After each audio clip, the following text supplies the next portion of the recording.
E aí, pessoal, como é que vocês estão? Tudo tranquilo? Eu sou o Carvalho, trazendo para vocês hoje mais um React. Dessa vez, continuando lá do canal do Baros, a parte 4 do Renif, a Roda da Preguiça. Link do vídeo de hoje vai estar na descrição para vocês poderem conferir, assim que minhas redes sociais, meu canal na roxinha, beleza? Então segue nós lá. E caso você queira patrocinar um React, a tabela de preços e o link do LivePix na descrição. Não pode mandar pelo valor de mais, também pode colar lá na roxinha e usar os pontos do canal, ok? Então, sem mais delongas, vamos. Penúltima parte. A É isso. vingança nunca é plena. Mata a alma e a envenena. Nesse vídeo eu vou trazer o interlúdio e o capítulo 6 do Renif. Se você não faz Ok. ideia do que é esse vídeo, eu recomendo você ver os outros 3 vídeos antes desse, porque essa aqui é a parte 4. Senhoras e senhores, sejam bem-vindos Pelo que eu lembro, terminou com a Aren parindo, né? Dando a luz, no à caso. parte Posso 4 do estar um pouco Renif, a enganado. Rota da Preguiça. Interlúdio, Aniversário de Morte. Esse interlúdio é um capítulo que conta o passado daquela Oni que parecia muito com a tia e que atacou o Subaru e tudo mais. Então ele é separado dos outros, é como se fosse um flashback. É dito que como os Oni são uma espécie rara, eles criaram uma aldeia escondida de todos. E essa mulher chegou lá nessa aldeia e foi acolhida pelos aldeões. Eles não eram pessoas boas, mas nunca foram frios com ela. Todos lá tinham que sobreviver. Era uma espécie em extinção praticamente. Mas ao contrário dos Oni daquela aldeia, ela cresceu bem e teve uma boa família. Mas depois que seus pais morreram, ela teve que sobreviver sozinha. Depois de um certo tempo, ela ficou amiga dos aldeões de lá. A cena pula pra aldeia pegando fogo. Todos estavam ardendo em chamas. E ela tava com muita raiva. Ela sobreviveu porque teve muita sorte. Mas será que foi mesmo? No meio daquele massacre, ela libera os chifres e luta com os invasores, mas não foi o suficiente. O número deles era bem maior que os dela. Ela foi derrubada e começou a arder em chamas. Uma voz misteriosa no fundo diz: "Nada mal, eu diria. Esse é o brilho que eu gosto." Nesse momento é dito que eles derramam algo dentro do ouvido dela e acaba deixando ela em choque. A alma dela rejeita aquilo e ela parecia ter enlouquecido. Ela estava ouvindo vozes e não parava de Oxi. ouvir, nem se ela tentasse. Ela só parou de ouvir quando todos foram embora e as chamas sumiram. Ela só ficava tentando sentir o cheiro deles. Ela estava tomada pela sede de vingança. E foi assim que ela se tornou uma vingadora. Essa aí tomou o lugar do Homem-Aranha. Mas ela precisava de poder, bem mais do que ela tinha. E ela se arrisca indo no ninho de um grande espírito. E como aquela área era mortal, com os ventos que cortavam qualquer coisa que chegava perto, ela usava os corpos de pessoas que tentaram chegar lá como uma espécie de escudo. E toda vez que ela Inteligente. perdia esse escudo, ela pegava outro corpo para tentar alcançar o poder do espírito. Chegando na caverna do grande espírito, ela escuta uma música suave e acaba ficando encantada com ela. Ela queria muito aquele poder, queria muito ouvir mais aquela música. Chegando no fundo da caverna, ela escuta algo falar: "Eu quero matar todos." E a Vingadora responde com a mesma frase. Ela começa a absorver todo o poder, e o instinto assassino dela fica bem maior do que antes. Numa pessoa normal, aquele poder ia enlouquecer totalmente. Mas pra Vingadora era só uma canção suave. Era algo que ela queria. Parecia que as duas coisas se encaixavam totalmente. E assim ela passou a ir matando todos aqueles que tinham um cheiro de cultista. Não sobrava nenhuma gota de sangue pra contar a Ah, por isso história. que ela tá com Eles eram o praticamente Subaru. apagados da existência de tanta raiva que ela tinha. Até que um dia ela chega na cidade. E ela sentiu um cheiro tão forte da bruxa que não conseguiu evitar. E o Subaru tava na frente dela, pronto pra ser morto. Mas lógico, né? Como a Ren tava com o Subaru, ela defende ele. E a Vingadora não entende. Ela sente que a Ren tem o mesmo sangue que ela. Mas ela queria muito matar ele. E como tinha um obstáculo na frente dela, ela decide matar os dois ali mesmo. Só que ela não entendia por que tinha alguém do mesmo sangue que ela protegendo alguém com um cheiro tão forte da bruxa. Seria tipo um arqui-inimigo. E ela não tinha outra escolha, a não ser matar os dois. E bom, depois dela Se a fracassar outra duas escolha vezes em tem, tentar. né? Ela ir embora, deixar o cara tranquilo lá. Tem essa escolha também, mas enfim. Tinha outra escolha, a não ser matar os dois. E bom, depois dela fracassar duas vezes em tentar matar o Subaru, ela tava com muito mais raiva. A primeira vez ela perdeu pra Ren e pra Libel, e na segunda ela perdeu pra tia, que tancou o Subaru também. E dentro da cabeça dela ficava uma voz o tempo todo falando pra ela matar, matar e matar. E apesar de tudo, não era bem esse poder que ela queria. Esse poder era tipo um poder frágil e estranho. Aquela Oni queria mostrar o poder dela. Ela derrota a entidade e alcança o núcleo. Ela absorveu totalmente o poder da entidade agora. Nos pensamentos dela era só: isso não é ódio, é um dever. Aquela mulher, aquele maldito tem que morrer. Capítulo Caralho. 6. Último mês de gravidez. A cena pula pra Ren na clínica do velho usuário de magia. O médico tava meio em choque porque a Ren tava muito pálida e as pausas da contração estavam muito curtas. Ele fala que as contrações têm que ser mais longas e aquilo não era normal. Ele vê que a situação podia complicar e ele corre pra chamar uma parteira. E nesse meio tempo, o Subaru pega na mão da Ren porque ela tava sentindo muita dor. Ele tenta acalmar ela, mas ela tava com muita dor e pensamentos ruins. E ela segura a mão dele com muita força, Quebrou. quase quebrando a mão dele. Mas ele não ligava, se fosse preciso, pra ela ficar mais calma, ele ia deixar aquilo acontecer. A Rin fala que tava pensando na tia e naquela frase que ela disse, as tais algemas mentais que ela tinha. A Rin fala que tava com medo de ter aquele filho. Ela queria muito ter, mas ela tava com medo de perder a convivência com aquela grande amiga dela. E aquilo acabou trazendo angústia pra ela. Ela tava feliz, mas estava muito assustada. E o Subaru nem sabia o que dizer. Ele queria acalmar ela, mas não sabia como. A Rin pergunta se ela vai conseguir ser uma boa mãe porque ela sofreu muito quando era criança. Sempre se esforçava muito e mesmo assim decepcionava os outros. E o Subaru pela primeira vez conta pra alguém sobre o seu passado. E é legal isso porque, tipo, até hoje ele não contou pra ninguém. Teve Verdade, né? aquele teste da Equidona, mas Sim. não chegou a Aqui acontecer. no caso foi. Aqui foi há 4 anos, né? O aqui meu agora, pelo que eu lembro também, não, do que eu li na nova. Eu não sei, depois dos capítulos que lançaram 4 anos, né?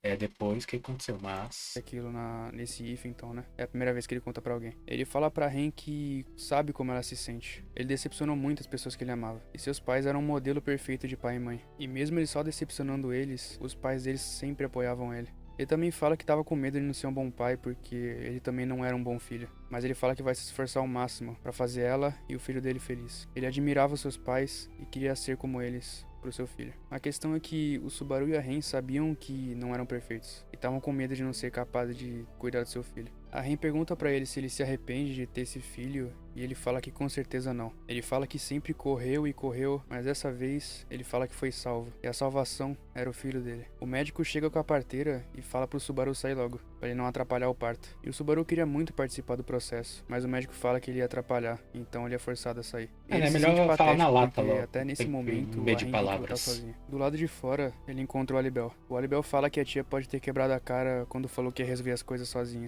Aquele bracelete que ela usava era parte de outro bracelete que o Alibel também usava. E como esse bracelete era mágico, o Alibel disse que a tia pode ter se ferrado porque o bracelete indicava que ela tinha morrido. E lógico, o Alibel ficou muito chateado. E mesmo assim tentou esconder a dor. Só que ele sabia que tinha que cumprir a promessa dele, que ele fez com ela. O Subaru olha pra ele e fala, não tem mais pra onde fugir. O Alibel conta que eles teriam que fazer um plano pra pegar a tia falsa, porque ela foi avistada por um grupo shinobi dele, que é super secreto. Ele conta que a tia falsa tem uma pele escura, e ele fala que podia atacar ela com técnicas de retardamento, mas que não ia durar pra sempre. Ele fala que o jeito mais eficiente seria atrair ela pra fora da cidade, pra evitar a morte de civil.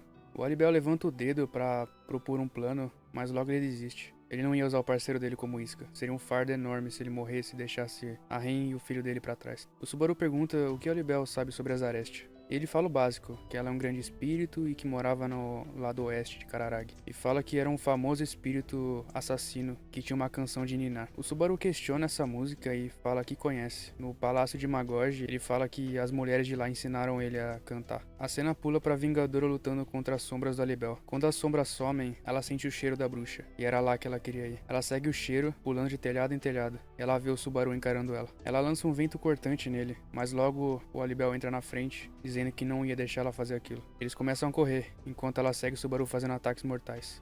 Nessa cena, ela começa a sentir vários cheiros diferentes, e isso estava confundindo o olfato dela. Foi quando o Subaru aproveitou e disse a clássica frase: "Eu posso retornar da morte." E o cheiro foi tão insuportável que ela mal conseguia olhar pro Subaru. Ela só desferiu um ataque na direção dele. E o Alibel, num desespero, arremessa o Subaru e acaba levando todo o dano. O Subaru tava no chão, sem ter pra onde correr. Quando ela vai atacar ele, o Subaru grita: "Agora!" Várias pessoas jogam panos molhados nela. E nesse momento, a mente dela tava em conflito com o poder do Oxe, pano espírito. molhado. Ela queria muito matar eles, mas não queria que a Ren ficasse com raiva dela por ser da mesma raça. Só que ela demorou demais pra pensar. Os panos molhados cobriram o corpo dela. Ela tava em choque. Seu corpo sentiu uma dor terrível e a entidade dentro dela também não suportou e saiu do corpo. Aquela pessoa que se parecia demais com a tia agora voltou a ser a mesma Oni de sempre. Quando ela olha pra cima, ela vê o Alibel. Ele fala: "Me perdoe", e atinge ela no peito com uma kunai amaldiçoada. O Subaru e o Alibel se Carai. sentam e descansam. O plano foi um sucesso. Aquela mulher tava deitada no chão e tava à beira da morte. E como ela tava amaldiçoada pelo Alibel, não tinha como ela fugir daquilo. O Subaru questiona ela ter atacado ele, mesmo ele não sendo do culto. Mas ele fala que só matou ela porque ela ameaçava ele e a família dele. E o triste é que essa Oni, ela tinha inveja da Ren. A Ren era uma Oni que tinha uma vida que essa mulher sempre sonhou. Ela foi consumida por sua vingança e no final das contas, nada importava mais. A Ren tinha tudo que ela queria ter. E antes dela morrer, o Subaru pergunta o nome dela. E ela fala que o nome dela era Reese. O brilho some dos olhos dela. E o Subaru diz que vai levar essa história pro túmulo. Ninguém vai saber, nem mesmo a Ren. O Subaru agradece ao Alibel por ter confiado no plano de isca dele. E agradece ao Riften por ter dado o apoio do palácio. E os panos molhados com álcool pra ele também. O Alibel fala que não usava sua técnica de substituição há bastante tempo, mas ele fica feliz que deu tudo certo no final. Enquanto o Subaru e os outros descansavam, eles sentiram uma leve brisa. Era ela. A tia verdadeira estava bem na frente deles. E o Subaru decidiu não fugir mais. Ele não queria perder a tia de novo. Nessa parte do capítulo conta um pouco como é o passado da tia e fala que ela era um grande espírito pacífico que vivia no seu berço e que era muito antigo, tipo, muito mais antigo que as bruxas, que os dragões. Caralho. Ela era de uma era primordial. Ela conta que ela era livre, criava o fogo, a água, a terra e o vento para todos. E um vilarejo em específico adorava ela. E ela sempre fazia os favores e recebia presentes. O problema é que cada vez mais era um pedido mais favor para ela, até que ela se recusou a fazer um, que era de pôr fogo nas coisas. E como ela rejeitou, todo mundo deixou ela. Ela ficou solitária e sozinha. Até que um dia ela decidiu aceitar. Ela usou seu poder de fogo e todos ficaram felizes. Eles ofereceram uma espécie de água para ela e quando ela bebeu, ela acabou dormindo. Nem preciso falar que era álcool isso, né? Sempre álcool. Depois que ela acordou, ela tava sem seus Cachaça. braços e suas pernas. E tava todo mundo rindo dela, dançando em volta do fogo que ela tinha feito. Ela ainda tinha seu tronco e sua cabeça, e era o suficiente para matar todo mundo ali. Com muita raiva, ela desferiu muitos ataques de vento e matou todo mundo do vilarejo. E a partir daquele dia, ela ficou conhecida como Zarestia, o espírito assassino. A cena volta pra ela encarando Subaru e os outros. E mesmo ela tendo vestido branco, ele achava que podia dar merda ainda. Ele pergunta pra ela quem era ela de verdade ali. E ela responde usando o apelido que o Olivia usa. E isso deixou ele um pouco aliviado. A tia revela que ela recuperou sua esfera de luz. Depois que ela fala isso, o Subaru olha pra ela e fala que tá tudo suave, né? Afinal, ela não tava querendo matar ninguém ali. Mas não era isso. Ela tava completa e tava se controlando pra não matar ninguém. E ela fala que ela quer matar todo mundo, mas ao mesmo tempo também não quer. Ela até tentou falar alguma coisa, mas todo mundo tava na defensiva pra lutar com ela. A aura assassina dela era notável. A cena pula pra clínica onde a Ren tava. O médico fala pra Ren fazer força, pra empurrar o bebê pra fora. Ela tava com muita dor e não tava mais ouvindo a parteira nem o médico. Ela tava saindo de si quando ela viu a tia do lado dela. A tia se desculpa porque essa vez seria a última que elas iam se ver e não aquela que ela tinha falado. Ela fala que ela tava na sua forma verdadeira e ela exalava a sede de sangue, mas a Ren sabia que tava tudo bem. A tia fala que não pode ficar com eles, porque a natureza dela é querer matar todo mundo. A tia agradece o trabalho que o Subaru e o Ilbel tiveram para descobrir a impostora e recuperar sua fonte de poder. E mesmo tendo certeza, a Ren pergunta pra ela se ela quer matar a Ren. E a tia fala que não. E a tia fala que nunca mataria eles. Ela fala que ama eles. E mesmo assim, ela vai embora. O Subaru e o Olibel chegam correndo na clínica e o médico fica puto com eles porque eles invadiram a sala de parto. E de novo o médico coloca eles pra fora. Do lado de fora, o Subaru tava muito nervoso. Ele ficava rezando pra todos os deuses possíveis pra Ren ficar bem e o bebê nascer saudável. E ele reza até pra tia abençoar a Ren. E o curioso é que logo depois que ele faz isso, tem uma mudança na atmosfera. É, pessoal, o bebê nasceu. E o Olabel pergunta qual seria o nome da criança. O Subaru fala que se for menina, ele vai chamar de Spica, por causa das estrelas. E se for menino, e antes que ele pudesse terminar a frase, a porta se abre. A Ren tava segurando o bebê, toda feliz. E bom, pessoal, esse foi o interlúdio e o capítulo 6 do Renif. Eu espero que vocês tenham gostado. Eu quero aproveitar e agradecer aos novos membros que chegaram no canal. Muito obrigado ao Baba Ovo, o tal do Eric e o Evangelista. Tamo junto, rapaziada. Valeu. E se vocês tiverem gostado do vídeo, deixem um like aí, se inscrevam no canal e ativem as notificações pra não perder os próximos. Realmente, é mais o final E mesmo. mesmo Né? se tudo der errado, você ainda pode recomeçar do zero. Realmente, é mais o finalzinho mesmo, dá pra ver, né? Que já se resolveu todo o plot e tudo mais. Não deve ser só, talvez, um time skip, né? A última parte, a parte 5 deve ter um time skip, alguma coisa assim. Mas assim, porra, velho, tem tanta estrela mais bonita pra botar nome, sabe? Spica é um nome tão feio. Coitada dessa criança. Mas assim, gostei de como se resolveu. Tem que lembrar que o Subaru aqui, ele é o, acho que o mais inútil de, talvez, de todos os ifs, ou sabe, né? Porque aqui, no caso, ele ainda não tinha nenhuma essência, né? Não tinha coletado ainda nenhuma essência, nem nada, não tinha derrotado nenhum arcebispo. Então o bicho tava cru, não tinha treinamento com chicote, não tinha nada, não tinha Beatriz, ele tava realmente cru aqui, então era o mais inútil e ainda conseguiu, né? Mas também, aparentemente, esse Hannibal aí, o bicho é fora da curva também. Mas é isso, espero que vocês tenham gostado, se gostaram, deixa o like, se inscreva, demais, para nós vemos na próxima. Falou!